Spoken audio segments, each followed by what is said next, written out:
रातो भएको छ।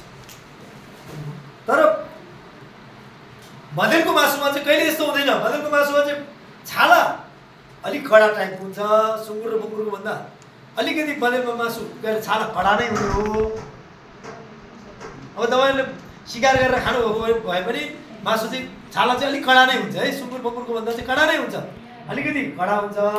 अनि यो मासुसँग के अरे त्यो छाला र मासुको लेयर हुन्छ नि, रातो लेयर हुन्छ नि, त्यो दुईटा चाहिँ जोडिएकै हुन्छ। त्यो तलमाथि यो बिचको सेतोको भाग चाहिँ कि त हुँदै हुँदैन, भइहाले पनि एकदम थोरै हुन्छ। यो मासुको बनोट चाहिँ नि देखिन्छ, खदिलो टाइपको मासु, टक्क खदिलो हुन्छ। अनि जहिले पनि छाला र मासु जोडिएको हुन्छ।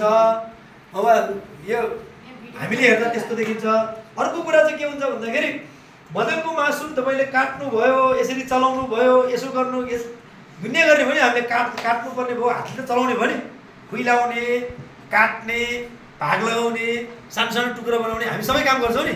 तर बँदेलको मासुमा चाहिँ के विशेषता हो भने त्यो चाहिँ लगेर धारामा यसरी पानीमा हातमा यसरी थाप्न गयो भने त्यो चिल्लो चाहिँ हातमा रहँदैन, पानीले नै पखालिन्छ, साबुन लगाउनु पर्दैन।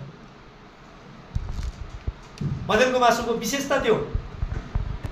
चलायो नि हामी काट्ने बेलामा त निकै भयो, घन्टौँ चलाउँछ नि, 1-1.5 घन्टा त लाग्छ, 2 घन्टा त लाग्छ भाग लाउने काट्ने गर्दा।